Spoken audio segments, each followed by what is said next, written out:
It's unfortunate, but when someone's diagnosed, they're startled and scared. And they want to follow what their doctor says because they want this gone. Unfortunately, most of the doctors are dealing with what I call life jacket medicine, which is, let's give you a life jacket so you feel better, so you're not going to drown in this diagnosis.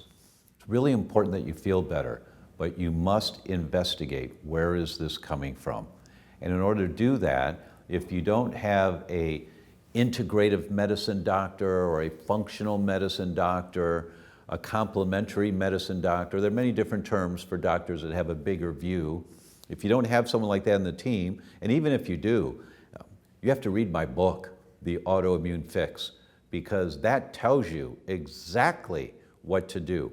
We lay out the whole big picture, and so you read this, wow, I didn't know this, and I didn't know this, and I didn't know, wow. And you start asking those questions, and now you know what kind of doctor you need as part of your team.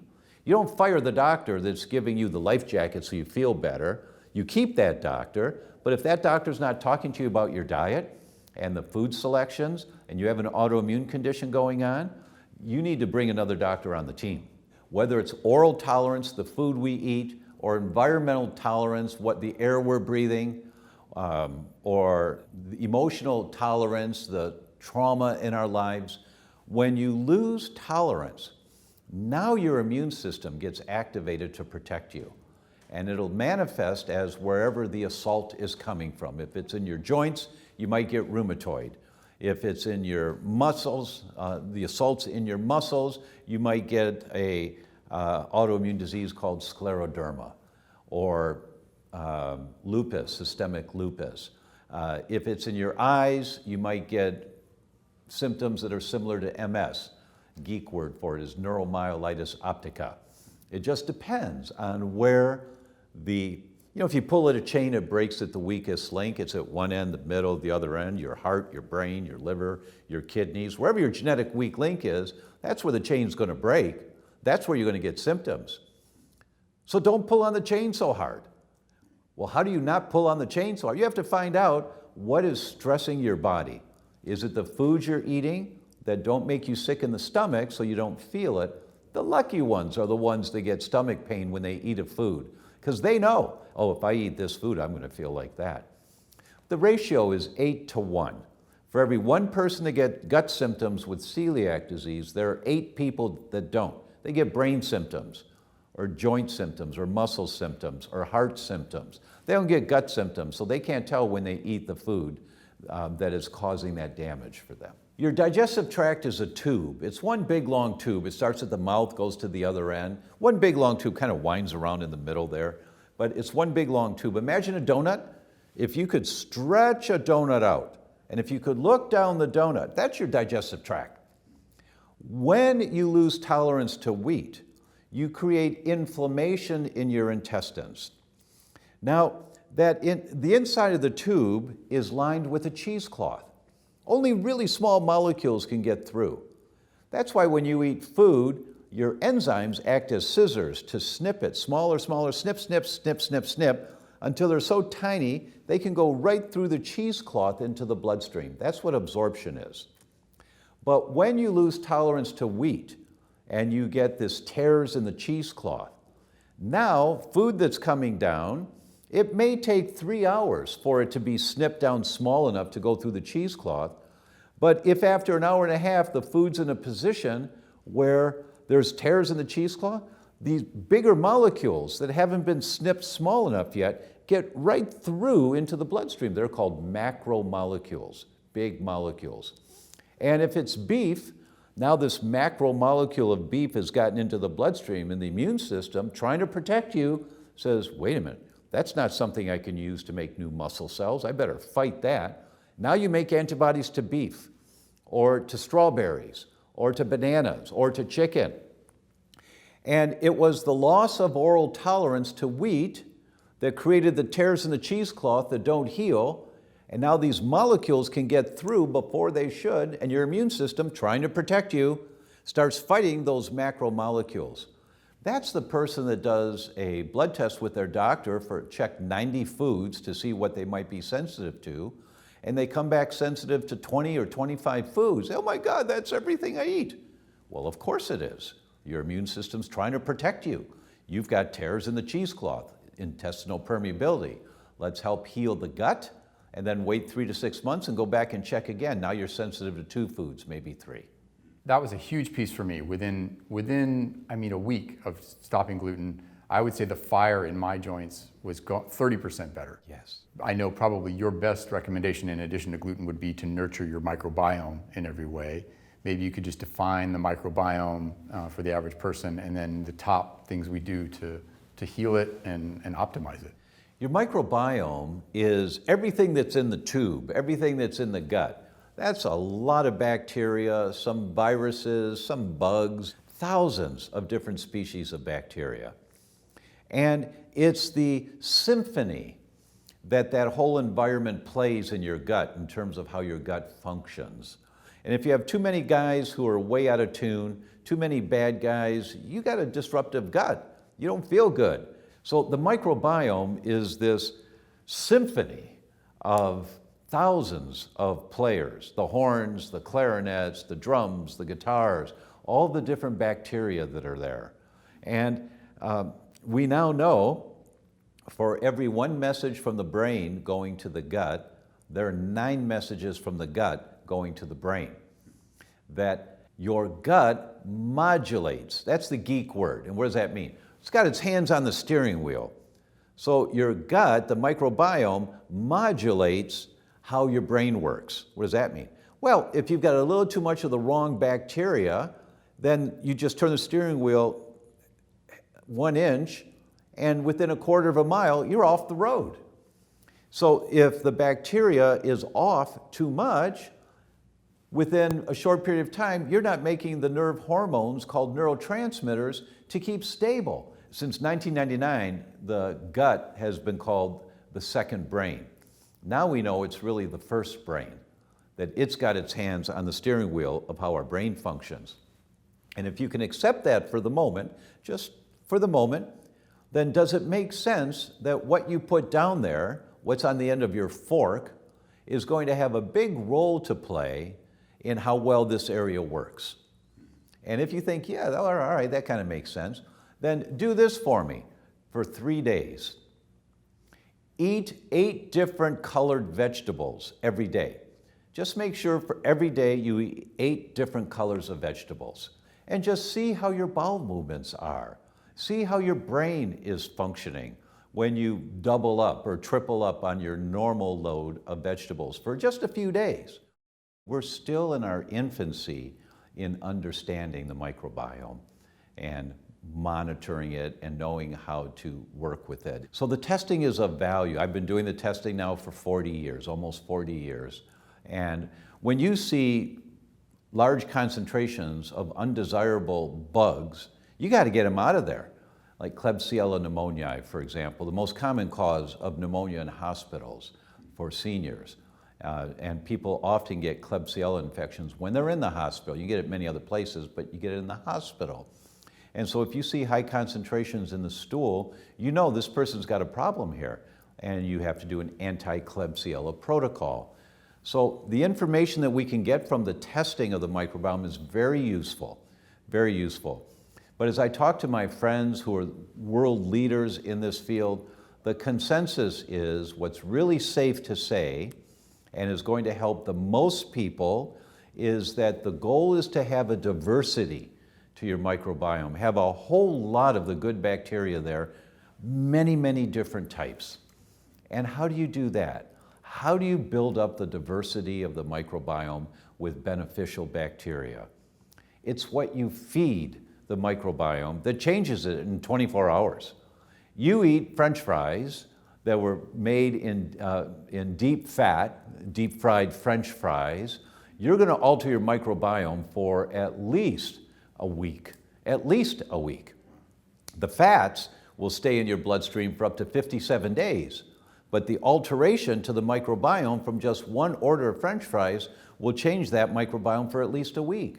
Now, but then if you're eating more fried foods within the week, you're fueling more of the undesirable bacteria in your gut. So what's on the end of your fork is the most potent treatment to build a healthy microbiome. And what does that look like? My good friend Dr. Deanna Minnick refers to it as the rainbow diet, and at least 8 different colors a day of vegetables and some fruits from the rainbow diet. 8 a day, 12 a day. The idea is the diversity. And you don't just eat a lot of carrots. Well, I'm getting a whole bag of carrots. I'm eating a pound. No, you don't do that. You want some carrots and some red peppers and some green broccoli and some light green bok choy and some purple cabbage and some red tomatoes and some brown squash, spaghetti squash, and you just alternate all the time. That is the most potent treatment that one can do to build a healthy microbiome in the big picture. There are different microbial communities that reside in different parts of the body. So it could be on you, it could be inside of you. And you can say it's overall, that's the microbiome, that's a living world of microbes. And then you can get more specific. So site-specific or geographically specific, you could say it's a gut microbiome or skin microbiome and so on. So if somebody has intestinal permeability and then macromolecules, big molecules, get into the bloodstream that shouldn't and create an inflammatory response by the immune system, that ultimately can become a whole range of different symptoms, and then which can lead to a whole range of different potential diagnoses or ailments. Right, exactly. So I think a lot of people know that inflammation is kind of like the common breeding ground to so many different chronic diseases. And so the way, we look at it from, especially for me, from a systems biology perspective, it's really this biological set of patterns that leads to inflammation, which then can just take place in different parts of the body. So people name diseases usually based on some aggregate symptoms that appear and where they appear. That is usually the main kind of way for the nomenclature of clinical disease conditions. But actually, a lot of them may be the same exact inflammation condition, just taking its place in different parts of the body. So if somebody is a little bit more predisposed to having rashes, it will be there. If somebody is more predisposed to having, joint, arthritic type of pain, then it's going to take place there. Maybe even fibromyalgia could be a different manifestation. So there could be, or psoriasis. So there could be so many different ways that the same culprit could just take life in a human body. They all have different diagnoses. They all have different like ICD-9 or 10, disease codes. But the thing is, the biology says it's the same all culprit. It's the inflammation that just does not leave the body how it's supposed to. So essentially, how is it that the microbiome is the immune system as well as is only kind of part of the immune system? Well, I think it's the interplay. So microbiome is not your immune system. It's not like an equal sign, because microbiome is not your, white blood cells. That's your immune system. And your immune system can be engaged and activated as a result of your microbiome. The reason that we know that it's so important in your gastrointestinal tract is because that is where you challenge your immune system, or your entire system, really. You challenge your body the most. So you can take in all kinds of things filled with different allergens, different environmental pollutants. It could be things that are just like in plastic, or things that are, in your supplements, and you never know. And your immune system gets challenged, because if it doesn't deal with it well enough in that, along the tract as you're digesting that stuff, then it can actually promote immune response and inflammation, and you don't want that. So it's very important that your immune system acts properly to make sure that if there is anything, it can mitigate that. So there's a huge, important interplay that happens between your microbiome and the food you eat and your immune system. From the time you're in the womb, you obviously are beginning to form a microbiome. And then tell me how it begins to form and ultimately becomes the one we work with our whole life. Of course, we're still studying and investigating this. We actually have a whole set of studies where we will keep tracking all of the different processes and developments from, prenatal, perinatal, neonatal, and there's a lot to still be discovered there. But I think that one thing that is pretty much consensus in the scientific field is that it's very critical what goes on in the first few months, and especially the first 2 years of a child's life. So the infancy and all the way to toddlerhood. And of course it starts with, when a child is born. And we know that it's important to, expose the newborn child to beneficial microbiome. And so some of that, of course, comes from mother's milk. But what comes even before that is the colostrum that feeds and lines the child's GI lining and the whole intestinal system. And then it can feed the microbes that will keep entering through mother's milk. So it's so important to give any of the microbes that are already there, to sustain them, to feed them. It's so important to give them that colostrum. It's almost more important than to feed the child. So the child will eat the milk and get what they need. But it's important to get that colostrum, which comes first from the mom, from the mother, and feeds the microbes that are already there, and also keeps then feeding the microbes that also get introduced from mother's milk, like bifidobacterium. It can come from the milk. Some of the oligosaccharides that are prebiotics that feed those probiotic-like organisms, they come from the milk. And so that's why it's been known that it's really important. And now the medical field is becoming more and more aware and open to different ways to introduce the right pre and probiotics to a child, even if they cannot be breastfed. And I think that's important. So I think the next step is to really educate people to understand that they even have this option. So when they think about gut microbiome testing, it's not just about a list of microbes with, some crazy Latin names that nobody can pronounce. It's about learning what is going on, and it's about actually taking this biologically informed action for your body, for your health, so you can help with any of the conditions you have or prevent illness. As far as microbiome goes, that we could test from your sample, it looks like your inflammatory activity is on the good side, so that's really reassuring. Your gut lining doesn't look like it's in distress or experiencing some threat from what we can measure. So your intestinal barrier health score, that's one of the things we report on, looks like it's pretty good. And one of the pathways that actually contributes to that is called butyrate production pathway score. And butyrate is very beneficial for your gut lining. It supports it, nourishes it, and protects it. So your intestinal barrier score and your inflammatory activity scores looked pretty good. But there may be specific smaller kind of molecular pathways that we score that may be somewhat of a hint, like lipopolysaccharide production.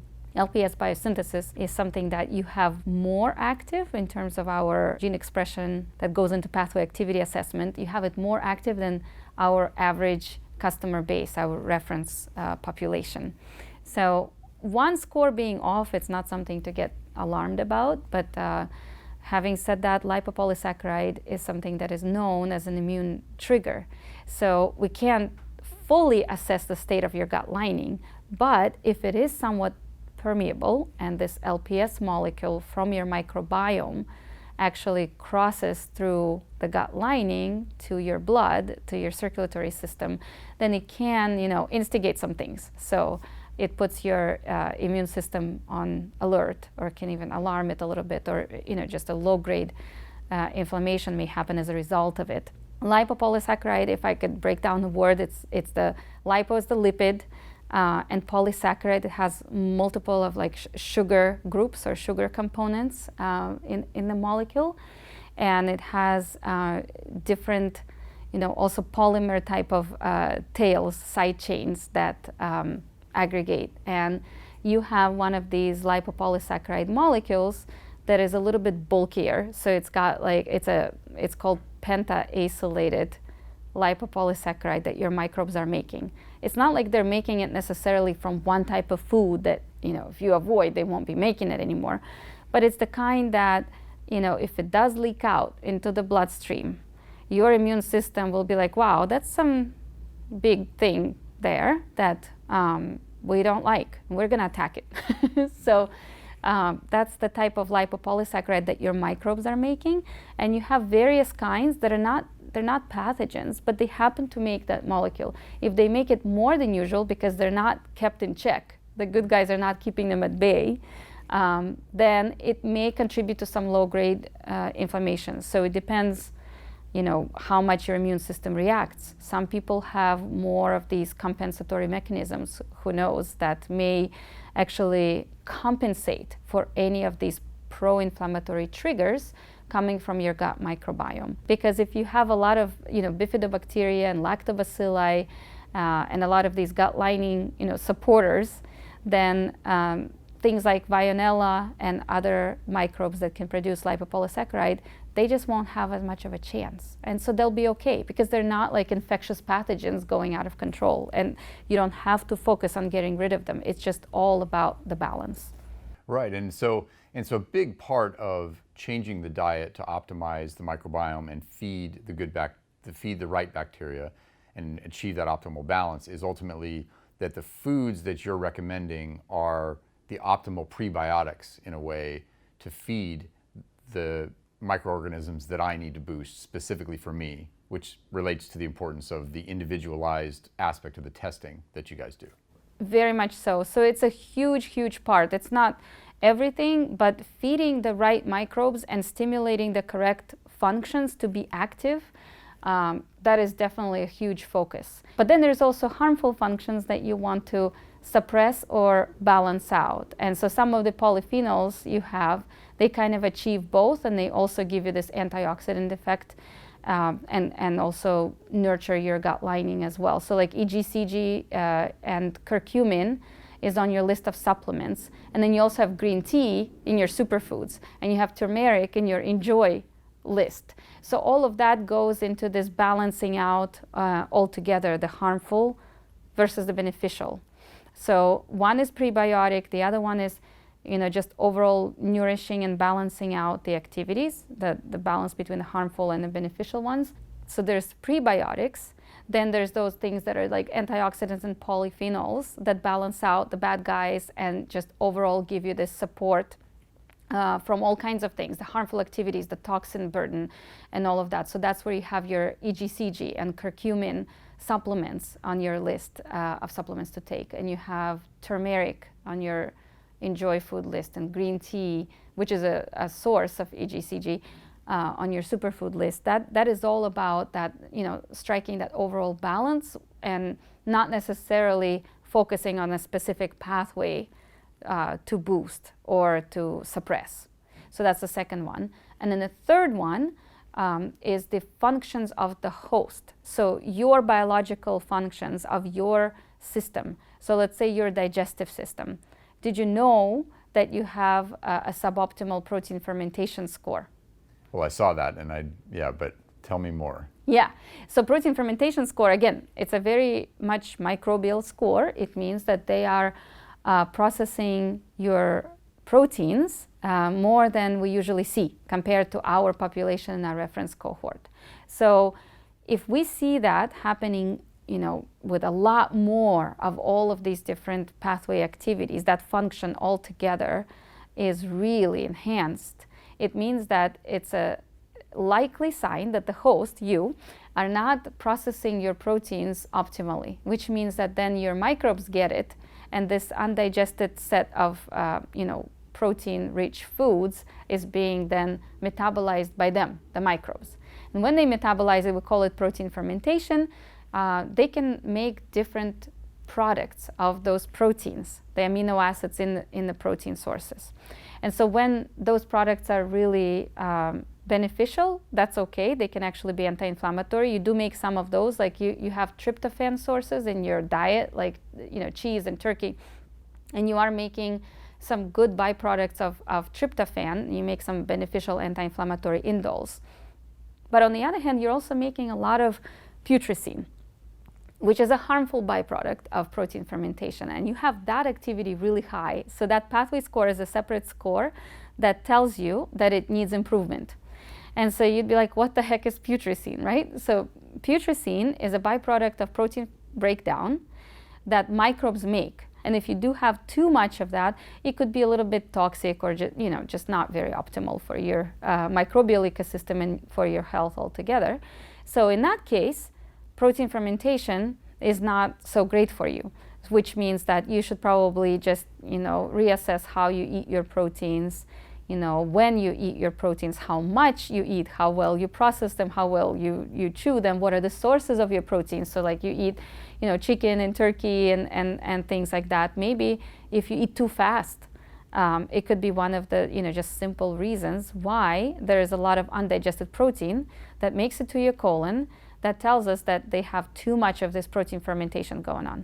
Can the protein fermentation be improved based upon, you say, the sources of protein? So is it that animal proteins are the most significant issue as far as that happening in the gut, or is there other sources of protein that are better, or is there a way to know that? So we're still studying that, and I don't want to make the final statement, but we just happen to notice that a lot of these protein fermentation signs come from people who take dense protein, and especially late at night. So that's the ongoing sort of hypothesis that we have based on overwhelming feedback. And some of the dense protein sources may come from seeds and nuts as well. And by the way, that goes with fat sources as well. But then maybe you're getting the good ones because you also have selenium incorporation, which can be good and anti-inflammatory, antioxidant. Maybe it comes from your supplements. But so it's not like something is ultimately bad or ultimately good, but just reconsider your sources of dense protein and look at your superfoods, because there are some sources of bioavailable, readily available amino acid content, like sprouts and things like that, that can give you, fresh available amino acids, where your gut won't even get the memo. You'll absorb them so fast. I mean, gut testing has been done for a long time now, but what do we know now in the last few years that we didn't know before? Yeah.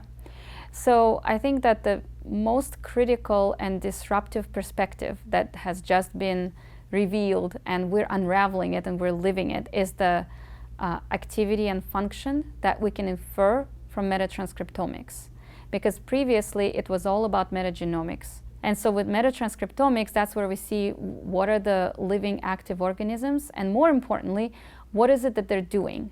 If you see what they're doing overall to you, the host, what are they emitting? Are they stressed? Are they telling us something about what you're eating or not digesting well? That is a completely new perspective. Nobody has seen that before. This just happened. We basically just brought it to life in the last several years. And it's still very new and disruptive to this industry, because we can tell you what is happening, and it becomes not so much more about, oh, now we see these microbes and we didn't see those microbes and now these ones are alive. No, it becomes about something completely different. It's like, what is happening as opposed to who is there.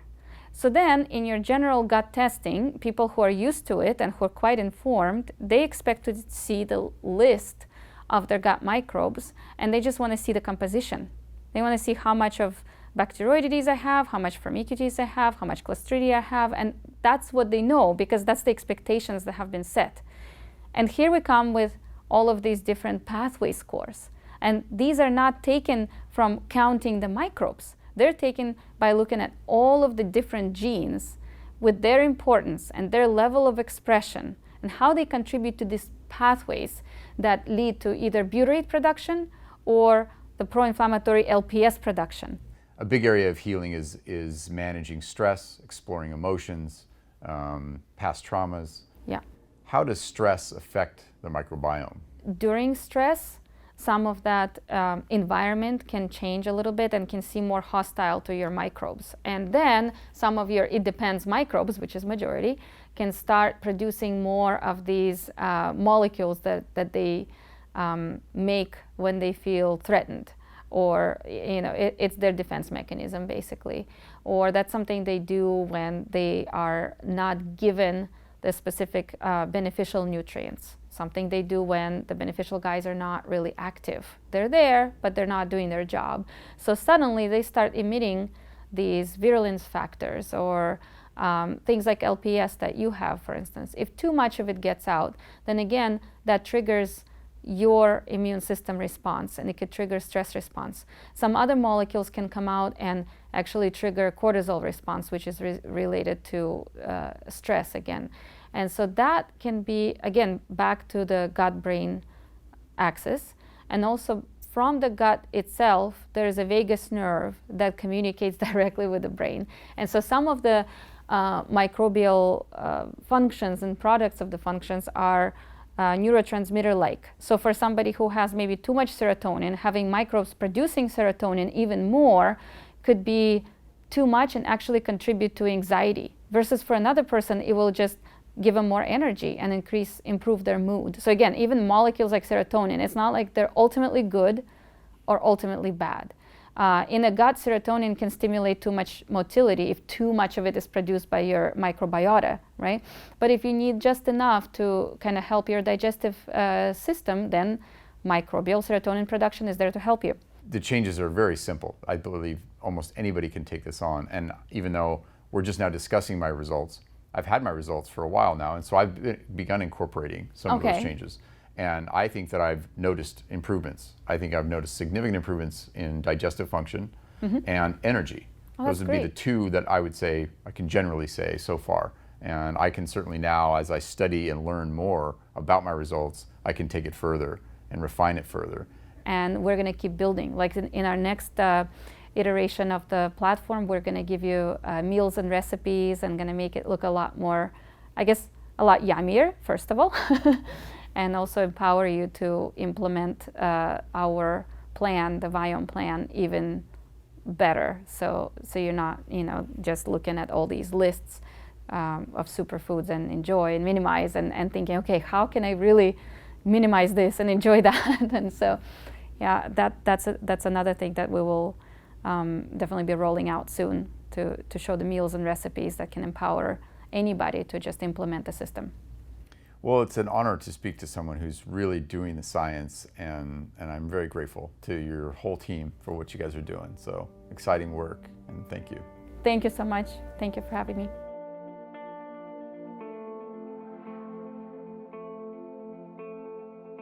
If you do a blood test for thyroid hormones or for thyroid antibodies or for heart antibodies, there's a normal reference range. Why is there a normal reference range? When is it ever normal to have antibodies to your own tissue? Your body has to get rid of your old and damaged cells. Mrs. Patient, you have an entire new body every 7 years. Every cell regenerates. How does that happen? You got to get rid of the old cells, the damaged cells, to make room for new cells. That's what antibodies do. So there's a normal reference range. But when you have elevated antibodies, you're killing off more cells than you're making. Let's say you've caused an autoimmune reaction in the body from eating gluten and damaging your gut, and now you're reacting to all kinds of different things, and you've got rheumatoid arthritis. Now that's a form of autoimmunity that would be different than molecular mimicry. Like if you solve all of those problems in terms of the environmental toxins in the diet, and you still have symptoms, could that be molecular mimicry?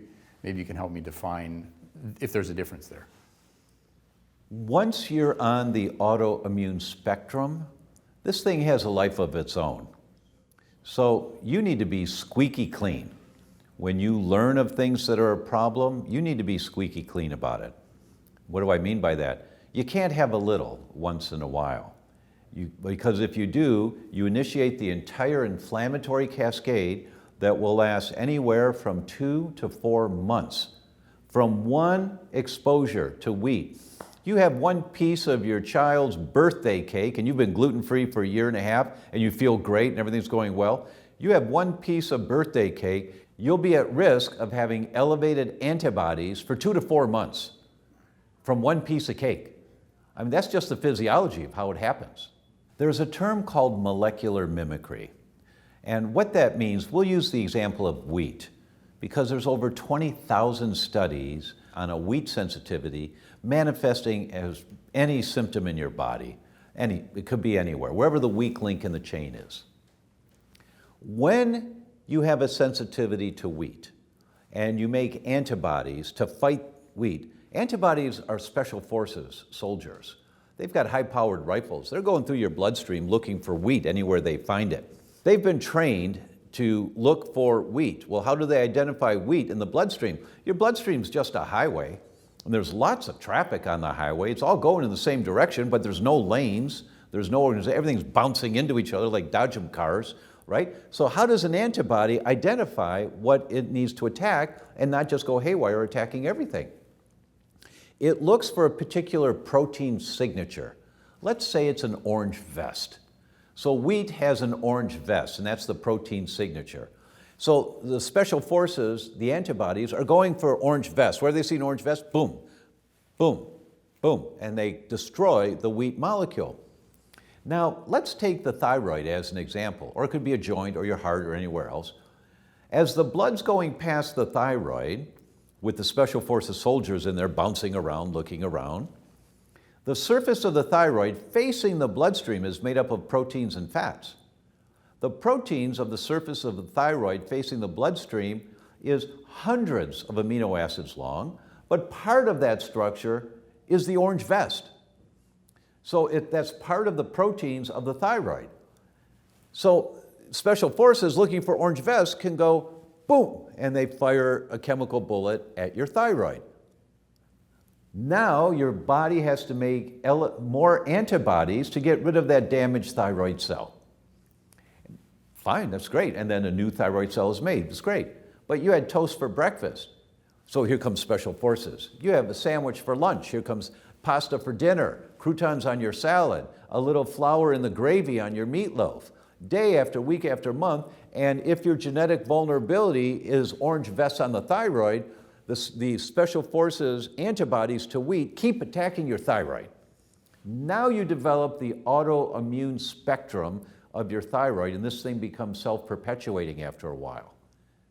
Now you develop the autoimmune disease of your thyroid, or your heart, or your brain, or your joints, or your muscles, wherever your genetic vulnerability is. That's molecular mimicry. Wow. And that's like the collateral damage of a war, basically, that's going on in the body. And like I think the average person would understand it from someone who has like a severe peanut allergy or a bee sting allergy. Like the immune system responds so aggressively that it can actually damage or even kill you, right? It can actually damage or even kill, it's going to kill a lot of tissue while it's trying to protect you. Right. You know, you talk about collateral damage. That's another mechanism in the development of autoimmunity besides molecular mimicry. When you're exposed to toxic chemicals and they get in your bloodstream, some of these chemicals, whether they're heavy metals or they're the phthalates, the plasticizers, or the parabens, doesn't matter what the chemicals are, these chemicals can stick to your tissue. They can stick to proteins in your tissue. Now you've formed a new molecule. It's called a neoepitope. There's a really good geek word for you, neoepitope. All it means is a toxic chemical grabbed onto some of your own tissue. But your immune system says, what is that? That's not part of me. I better fight that thing. And you make an antibody that attacks that neoepitope. When you attack that neoepitope, you destroy that molecule of the chemical, but you also destroy the tissue that it's bound to. Now you make antibodies to get rid of the damaged tissue. And you start that whole molecular mimicry mechanism again because of a chemical sticking to your own tissue, forming a neoepitope. The prevailing dogma today is if you're sick, take a pill to feel better and keep living the life that you're living. That's the current prevailing dogma. You need tenacity, 1 hour a week, every week. And you need to prepare your mind. I'm going to read a little bit, I'm going to watch this summit again. I'm going to listen to that interview again. You prepare your mind every week, and in 6 months, you've got this. You understand where your disease likely came from. You've got it. And in the meantime, you're applying these principles, but you've got it. You've got the big picture. But it doesn't happen overnight. Everyone's immobilized by so much to do. Tenacity, 1 hour a week, preparing your mind, and you challenge that dogma. Absolutely, well said. Yeah, and I mean, we spend so much time on our phones and watching television or doing things that really don't necessarily nurture our health or our future, and a small investment like that and small changes can really add up quickly. And suddenly you have a whole different life you're living, you know, and one that nurtures. Exactly right. When I sign books, I always sign them the same way. Base hits, win the ball game. That's how you deal with autoimmune diseases. That's how you deal with Lyme. Base hits, base hits, base. Well, I don't want base. I want it to get fixed now. Well, I understand. I want a 57 Cadillac Brits convertible. You know, so we want what we want, but that doesn't mean it's going to happen that way. You got to work for it. And so just base hits every week, and I promise you'll get this. Well, it takes practitioners and doctors like you that are really redefining what our expectations of a doctor should be. You know, I mean, I think we have to redefine what a doctor is, because it can't just be a middleman for the pharmaceutical companies. And you and many others are in this movement that are so essential for teaching us and giving credibility to going a different way, you know, and people need that. They need that guide. They need that light in the dark so that they can go, you know, there's a way out of this. And it changes lives, and I know you know that, but your book and your work has affected me, and I know it affects many others. So thank you so much. Thank you. Thank you so very much.